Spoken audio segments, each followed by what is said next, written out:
Alléluia.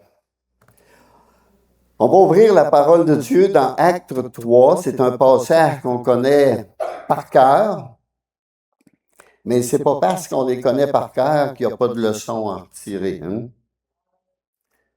Il y a plein de leçons à retirer des passages bibliques. C'est la guérison d'un boiteux.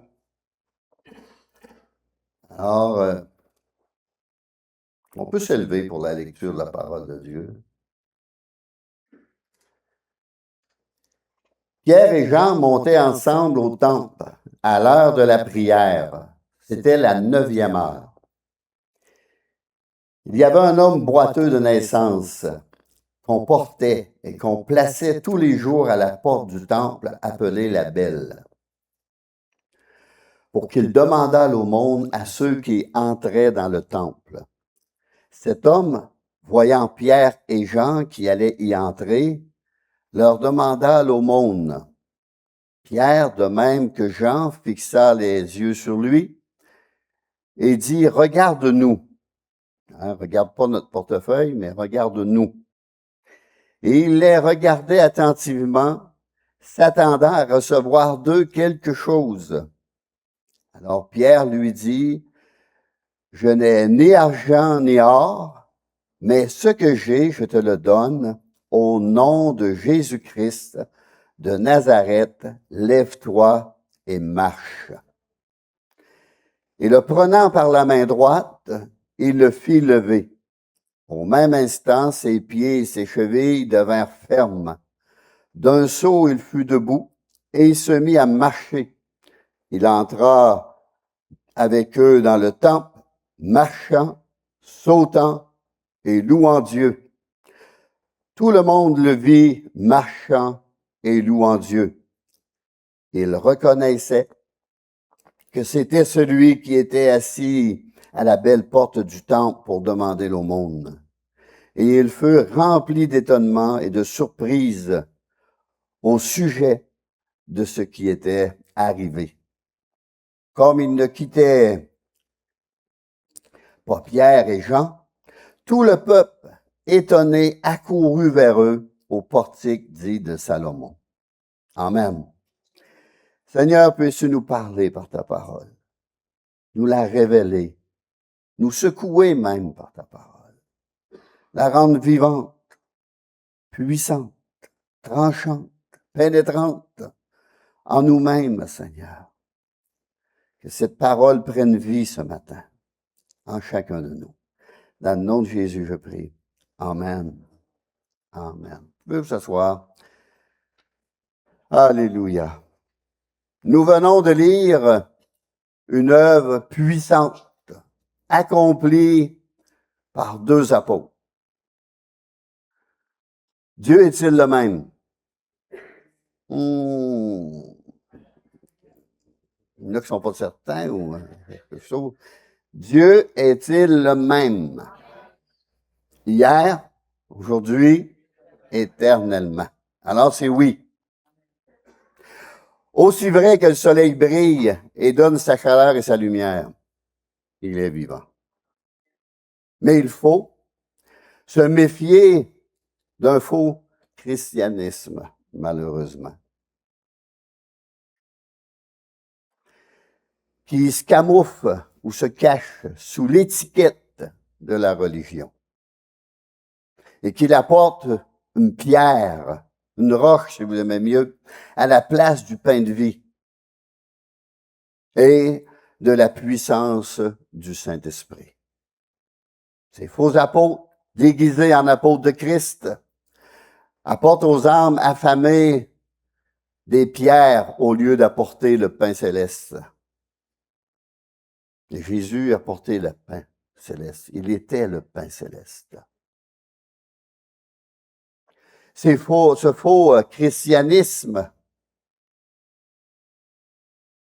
ne comble jamais le besoin véritable et profond du cœur humain. C'est superficiel. C'est très différent avec Pierre et Jean remplis comme ils l'étaient de l'esprit de prière et de puissance. Ces 2 apôtres étaient avec les autres dans la chambre haute, qui avaient été baptisés du Saint-Esprit et qui se mirent à parler en d'autres langues selon que l'Esprit leur donnait de s'exprimer. C'est dans Acte 2, 4. Dans Acte 3, nous avons la description d'un besoin. Un homme boiteux de naissance qu'on plaçait tous les jours à la porte du temple, jour après jour. Cet homme était à la fois pauvre et impuissant. Chaque jour, il était là afin d'obtenir de l'aide pour sa survie. Il mendiait humblement son pain. Plus aucune fierté. Et exhibait son infirmité sur le sentier qui menait à la prière. S'il avait été honteux de confesser son besoin, il n'aurait probablement jamais expérimenté le pouvoir de guérison du nom de Jésus. On va aller lire une autre chose un peu semblable dans Acte 14. On va lire à partir du verset 8 au verset 10.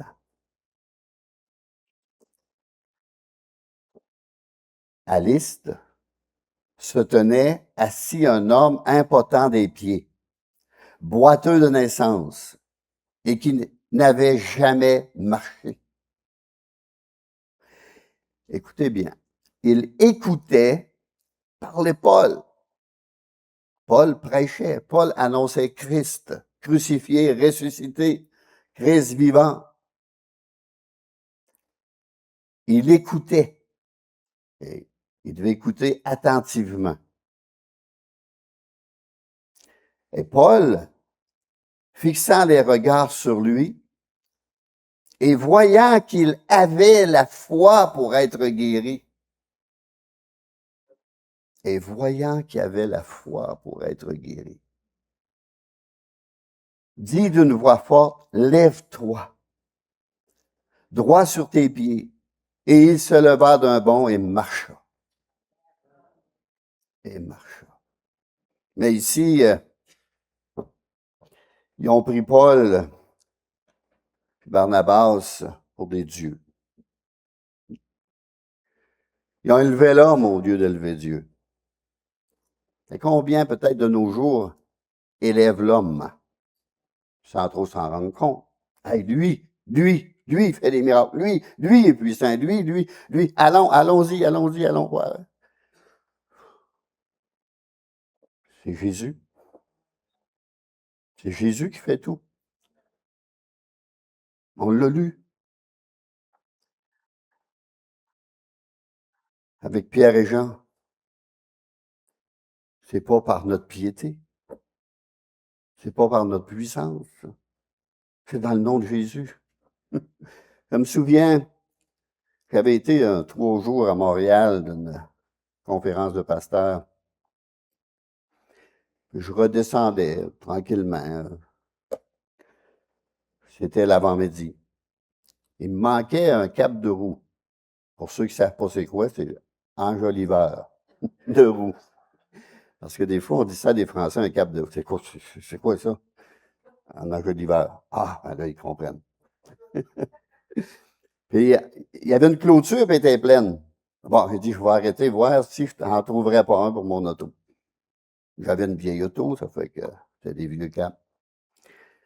Là, il se présente un monsieur euh, drôlement habillé, hein, avec du linge déchiré, puis il fallait pas regarder longtemps, savoir qu'il était pauvre. Il y avait un pick-up de 35-40 ans dans le cours. Puis un monsieur qui savait pas lire, pas instruit. J'ai demandé s'il y avait un cap pour moi. Je pense qu'on avait trouvé un. Mais il faisait aussi des manches des manches de hache, des manches de marteau, des manches de kendoy, des manches, de toutes sortes de manches. Mais là, il ne pouvait plus travailler. Là, il me dit, il me fait rentrer dans sa maison. La nappe, c'est de les gazettes. Fait que, il me dit, je peux plus travailler. J'ai plus de force dans cette main-là. Il y avait un objet qui était là, puis je ne suis même pas capable de l'élever.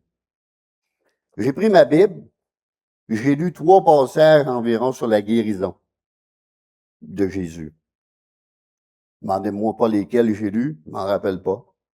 Mais j'ai lu 2 à 3 passages. Voyant qu'il avait la foi. Un homme humble, simple, mais voyez qu'il avait la foi. Il mangeait ce que je disais. J'ai dit, veux-tu, on va accepter Jésus? Oh oui. J'ai fait une prière de repentance. Veux-tu que je prie pour ta main? Oh oui, oh oui.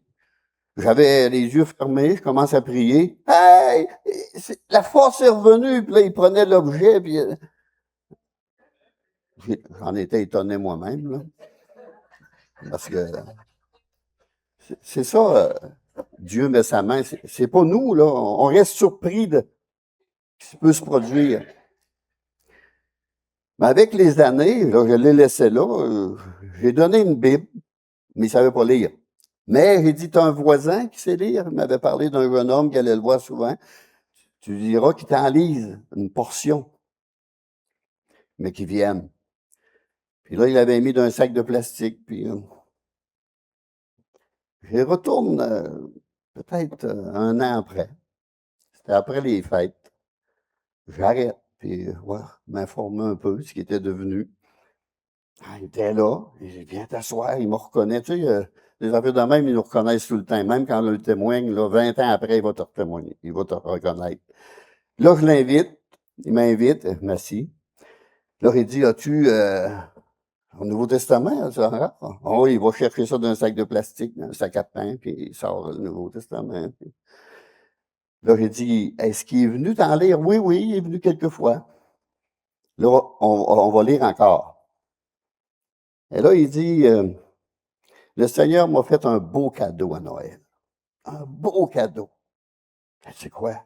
J'avais perdu la vue. J'avais perdu la vue. Ça n'a pas duré longtemps. J'ai prié, j'ai crié à Dieu, puis tout de suite, les yeux se sont ouverts.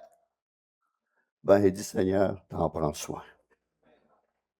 Il ne sait pas lire, mais Dieu se manifestait par des guérisons, miracles. Merci, Seigneur. Là, il n'existe plus, il est décédé, mais chaque fois que je passe en face de cette petite maison-là, je me rappelle.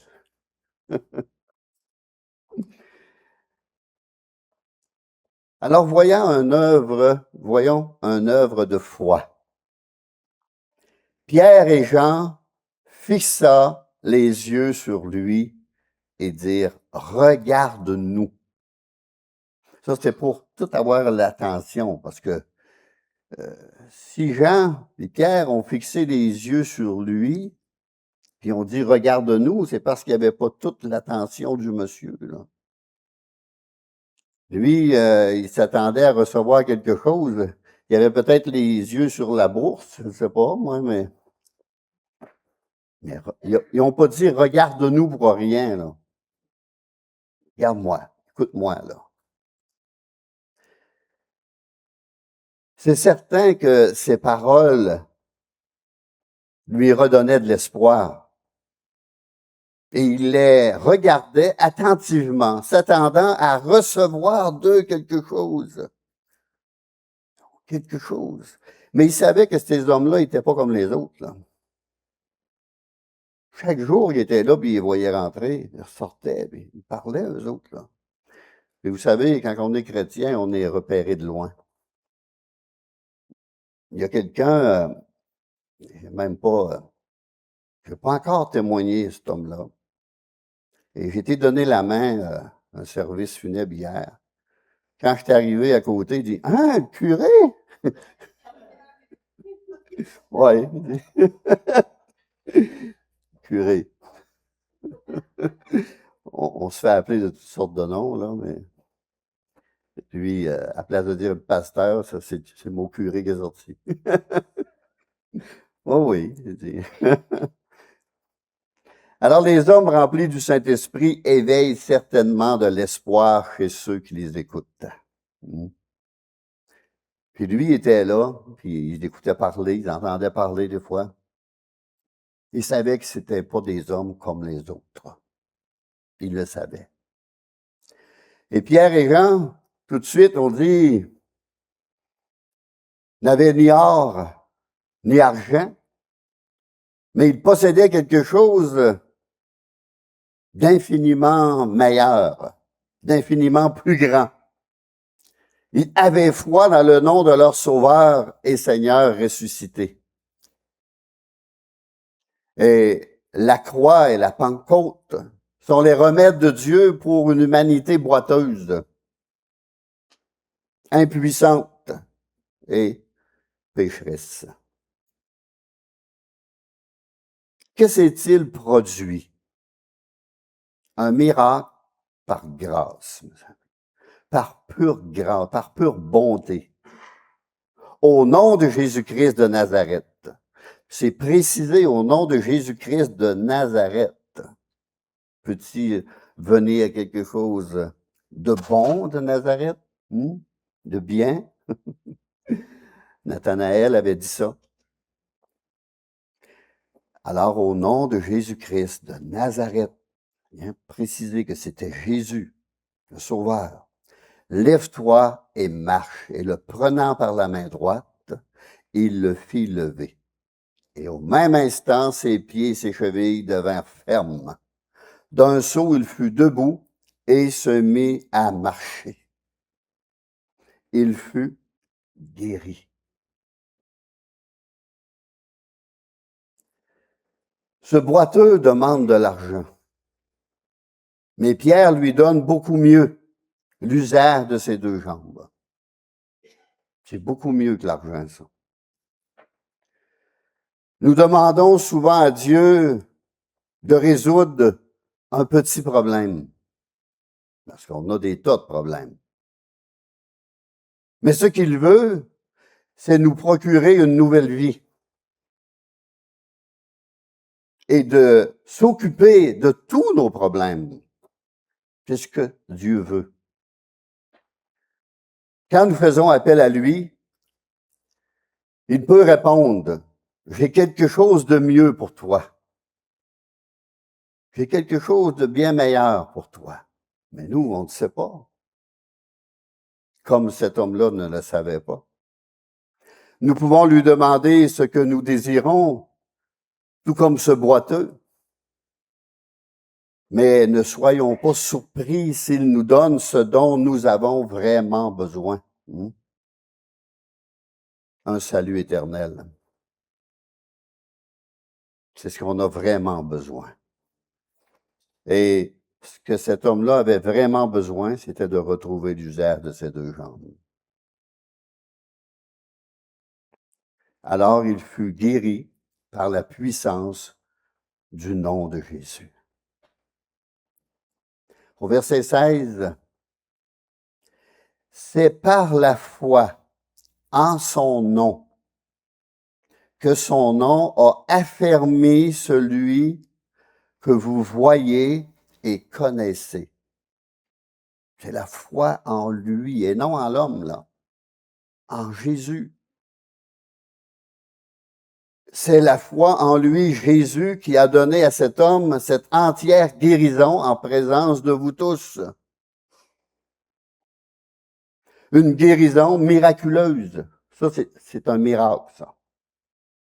Moi, j'ai déjà reçu une guérison de la part du Seigneur, mais j'ai reçu aussi un miracle de la part du Seigneur. Quelque chose qui se voit à l'œil, là, puis qui part. D'un coup, c'est parti, net, là. Il n'y a plus. De toute façon, j'ai beau chercher, il n'y a plus rien, là. C'était pas sur ma main, là. Mais Dieu, j'ai supplié Dieu d'intervenir. Je savais qu'il était capable. Je savais qu'il était capable. Il n'y avait aucun doute dans mon esprit. Allez supplier, et jeûner, et prier. Seigneur, il faut que ça cesse, il faut que ça parte. Et ça partit. Instantanément. Alors ici, c'est une guérison miraculeuse. Et il en donna un témoignage très puissant et irréfutable en marchant, en sautant et en louant Dieu. Dans Isaïe 35, verset 6a, alors le boiteux sautera comme un cerf. Le boiteux sautera comme un cerf. Quand une pauvre âme boiteuse et désespérée entre en contact avec celui qui est la résurrection et la vie, il a toujours une transformation merveilleuse qui s'opère. Une transformation glorieuse dans la personne. Le salut de notre âme, c'est le plus grand miracle. La place du mendiant devint alors la place d'un adorateur joyeux. Amen. Et tout le peuple, étonné, accourut vers eux. Ils furent remplis d'étonnement et de surprise. Au verset 12, « Pourquoi vous étonnez-vous de cela? » Pierre parle. « Pourquoi vous étonnez-vous de cela? Pourquoi avez-vous les regards fixés sur nous? » Sur nous. Vous savez, toutes les guérisons que j'ai reçues, là, je les ai reçues à mon église, aux appels que le pasteur faisait. Toutes. Même elle qui était miraculeuse. J'ai reçu en venant faire prier pour moi. Les yeux fixés sur Jésus et non sur l'homme. Puis s'il n'était pas guéri, il revirait de bord et méprisait l'homme. Non, non, non, non. On regarde Jésus. Il faut avoir les yeux fixés sur Jésus et lui seul. C'est lui qui fait le travail. Alors pourquoi avez-vous les regards fixés sur nous comme si c'était par notre propre puissance ou par notre piété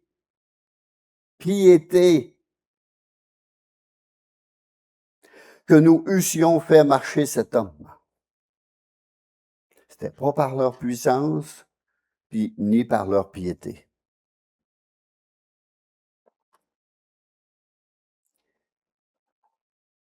Alors même vous, vous pouvez prier pour les malades. Chaque chrétien peut prier pour un malade. Chaque chrétien peut chasser des démons. Tout chrétien qui a l'Esprit de Dieu en lui peut chasser des démons. Pas obligé de parler en langue pour ça, là. C'est une autorité que Dieu a donnée, que le Saint-Esprit possède. Pour guérir, pour chasser des démons. Les gens intrigués et troublés ne pouvaient voir que les instruments qui étaient entre les mains d'un sauveur, invisible, accomplissant des miracles. Au nom de Jésus-Christ signifie par l'autorité de Jésus-Christ. Par l'autorité de Jésus-Christ. Les apôtres ont accompli ce miracle par la puissance du Saint-Esprit et non par leur propre puissance. Si vous pensez que c'est par votre propre puissance ou votre propre capacité, vous vous trompez. Ça ne marchera pas non plus. Mais c'est Dieu. Et c'est toujours une grâce. Toujours une grâce.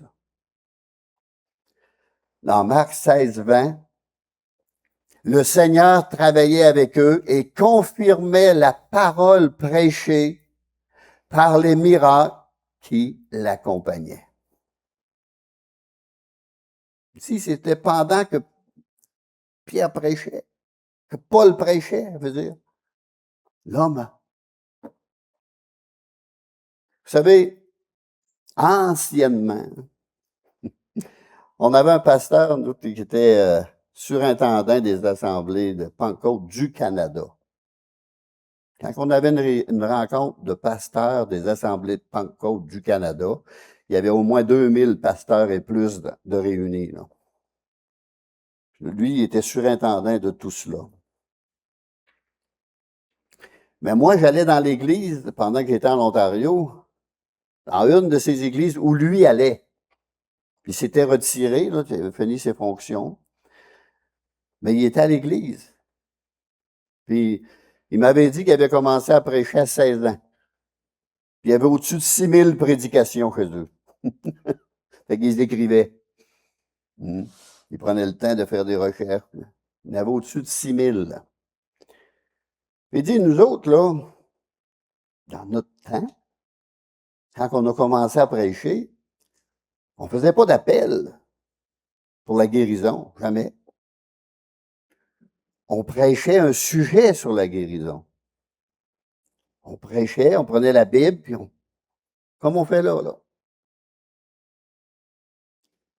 Puis à l'appel pour le salut, pour accepter Jésus-Christ comme sauveur, là, les gens descendaient dans l'allée, puis ils étaient guéris en descendant.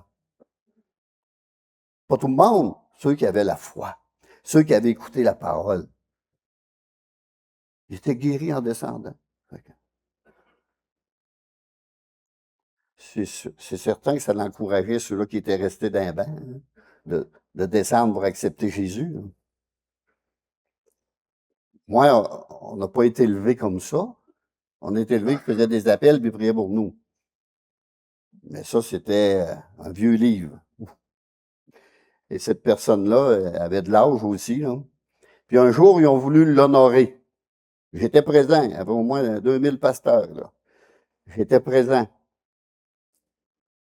Puis là, ils ont commencé à se glorifier l'un et l'autre pour la grandeur des églises puis la grosseur des églises qu'ils avaient, puis leur ministère. Puis là, ils ont demandé d'aller en avant. Il s'est levé. Il dit, arrêtez ça, là. Moi, j'irai pas en avant. Il s'est aperçu qu'il était en train d'élever l'homme puis de glorifier l'homme, donner gloire à l'homme. Il n'a même pas été en avant. Il dit, il se fichait pas mal de ce que les autres pouvaient penser. Là. Puis il nous a dit, non, non, arrêtez ça. Là. C'est charnel, votre affaire. Là. Puis, ça l'a tout arrêté, ça. En tout cas, moi j'aurais pas eu ce guts-là, là, de m'élever devant 2000 de même, puis wow, là, vous êtes dans l'erreur, là. Ça m'a donné une leçon que je me suis rappelé toute ma vie. Alors, Pierre et Jean étaient des canaux d'une puissance et d'une sainteté qui n'étaient pas les leurs, mais celles de Christ, mes amis. Celles de Christ. Souvent, on voit un malade. Puis là, on n'ose pas prier pour lui. Là, on se dit, on serait mieux d'aller dans la chambre de bain, prier 10-15 minutes, puis revenir.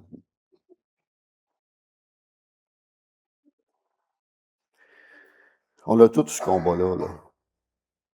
Si on cherche la perfection en nous, on ne la trouvera pas. Là. On est juste des outils. Puis, sauvés par grâce. Ça. Puis des fois, on est tout étonnés que Dieu nous ait utilisés pour faire une affaire de même. Mais faisons-le. Faisons-le. Ça, c'est le diable qui dit, non, non, prie pas pour lui, ne m'en dis pas s'il veut de la prière. Non, non, non. Il y a le diable puis notre chair. Mais l'esprit dit, prie avec. Moi, je veux opérer quelque chose en lui, là. Mais on est des instruments entre les mains de Dieu. Il faut être un instrument. Il faut obéir. C'est comme une parole de connaissance, une prophétie, n'importe quoi. Si on ne la dit pas, ça ne confirmera pas grand-chose. Mais si on l'a dit, après la réunion, il y a peut-être quelqu'un qui va me mettre la main sur l'épaule. J'avais besoin d'entendre ça. Ah, merci, frère. C'est moi qui ai pensé à ça. Non, non. Hein, c'est pas même ça marche. Là. Je suis qu'un instrument entre les mains de Dieu, point final. Cherchons pas à aller chercher une gloire qui ne nous appartient pas. Tout pouvoir lui a été donné à Jésus-Christ. Et la Pentecôte signifie qu'il a communiqué ce pouvoir à ses disciples pour la gloire de son nom. Pour la gloire de son nom. Ici, on va aller voir une grave accusation de la part de Pierre, au verset 13 du même chapitre.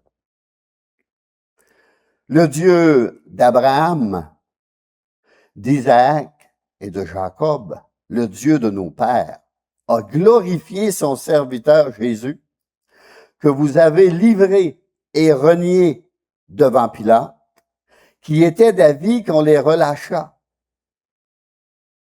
qu'on le relâcha.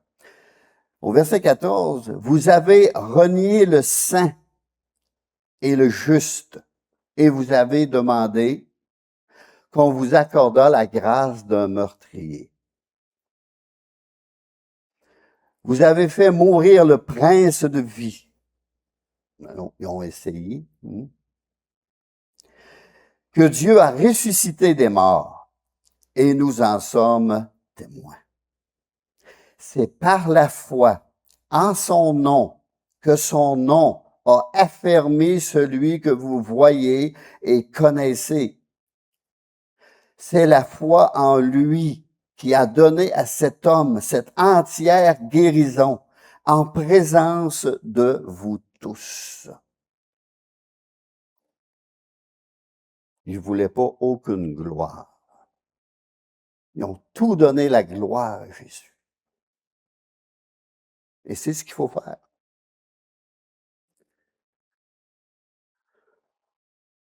Pierre les accusa d'avoir renié le saint et fait mourir le prince de la vie.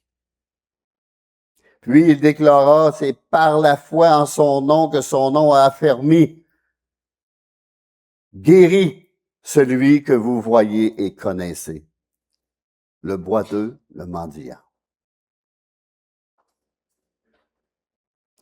Alors, quand vous avancez pour la prière, quand il y a un appel, n'ayez pas les yeux fixés sur un pasteur, n'importe quel. Là. Ayez les yeux fixés sur Jésus, si vous voulez être guéri.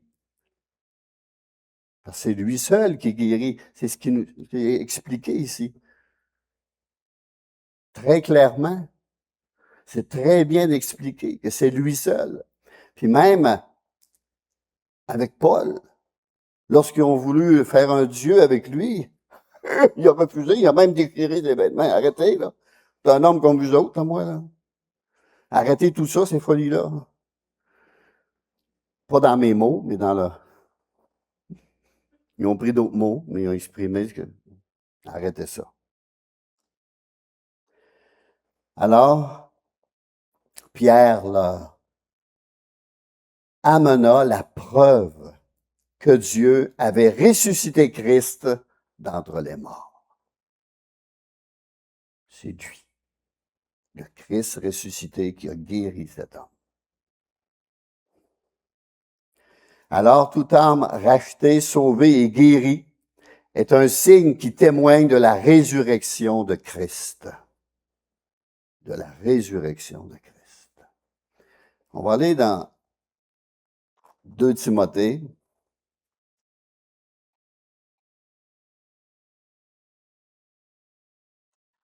Chapitre 1. On va lire à partir du verset 7. Ben ici, au verset 6 aussi, là. C'est pourquoi je t'exhorte à ranimer le don de Dieu que tu as reçu par l'imposition des mains. Ranimer. Est-ce qu'on se trouve mort des fois? Seigneur, ranime-moi. car ce n'est pas un esprit de timidité que Dieu nous a donné, mais un esprit de force, d'amour et de sagesse. N'aie donc point honte du témoignage à rendre à notre Seigneur, ni de moi son prisonnier, mais souffre avec moi pour l'Évangile. Par la puissance de Dieu qui nous a sauvés et nous a adressé une sainte vocation, non à cause de nos œuvres, non, mais selon son propre dessein et selon la grâce qui nous a été donnée en Jésus-Christ avant les temps éternels. On est sur ce temps-là.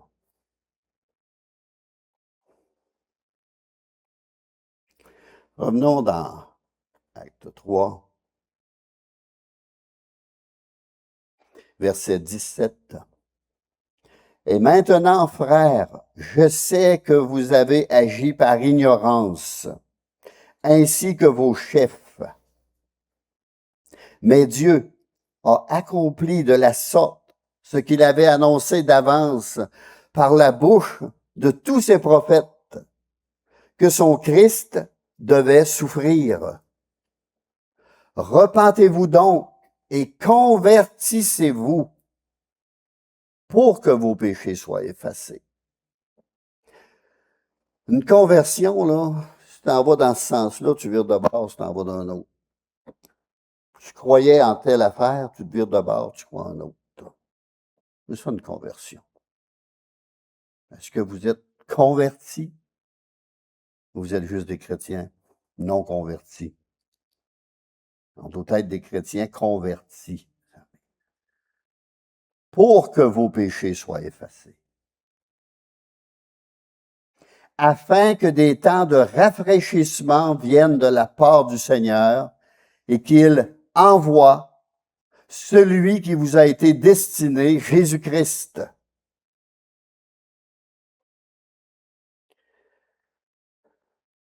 Une offre de pardon leur est offerte. Dieu offre le pardon. Maintenant, frères, je sais que vous avez agi par ignorance. Mais après la prédication de Pierre, il n'était plus dans l'ignorance. Amen.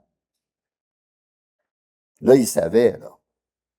Puis il y avait une preuve vivante par le boiteux, le mendiant. Alors, repentez-vous donc et convertissez-vous pour que vos péchés soient effacés.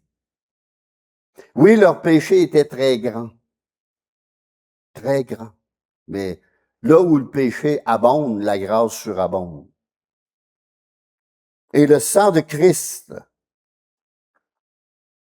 purifie de tout péché.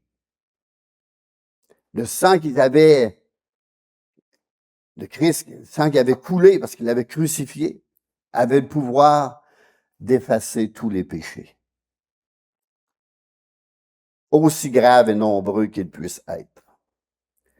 Grâce à la repentance, des temps de rafraîchissement allaient venir pour eux de la part du Seigneur. Est-ce que vous connaissez ça, des temps de rafraîchissement? Avez-vous vécu des temps de rafraîchissement spirituel? Hein? On n'est pas en train de prendre une douche là, parce qu'il fait trop chaud dehors, là. Mais un temps de rafraîchissement spirituel que Dieu vient, là, puis il vous remplit, là, puis ça vous fait tellement de bien, là. Ça s'est dit sur la tribune par Marianne, des temps de rafraîchissement. Dieu est prêt à en donner des temps de rafraîchissement. Moi, j'en ai eu des temps de rafraîchissement. C'est pas une fois que ça arrive, ça. Des temps. Ça peut arriver plusieurs fois d'une vie. Et ça nous fait du bien. Ça nous fait du bien. Nous devons demander pardon avec une repentance sincère. Pas des excuses, mais pardon. Pardon, Seigneur, car j'agissais par ignorance entre les mains de l'ennemi de mon âme. Pierre termine par une parole d'avertissement. Alors, au verset 22, cet homme,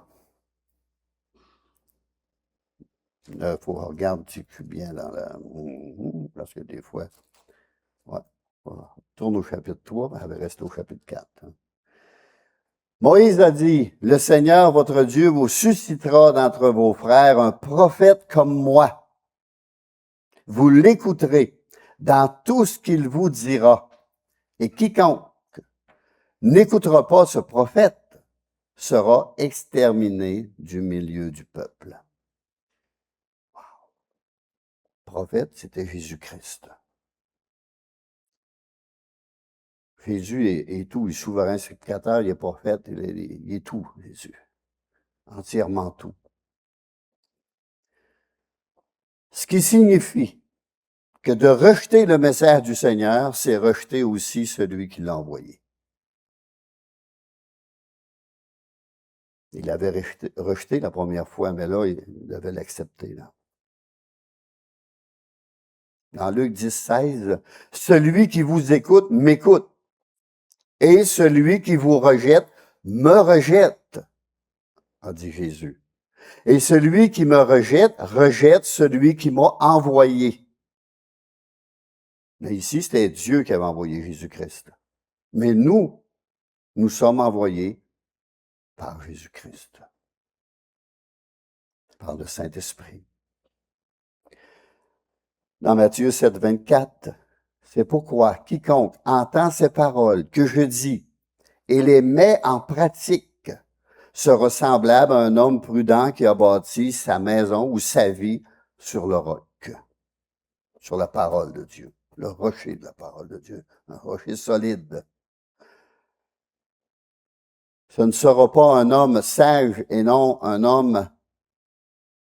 Ce sera un homme sage et non un homme insensé. Alors, il faut la mettre en pratique pour être sage. La vivre, la parole. Si on n'a pas la force, on le demande. La force vient pas de nous. La force vient du Seigneur. Seigneur, donne-moi la capacité, donne-moi la volonté, donne-moi la force de mettre ça en pratique. Donne-moi le zèle qu'il faut, donne-moi la puissance qu'il faut.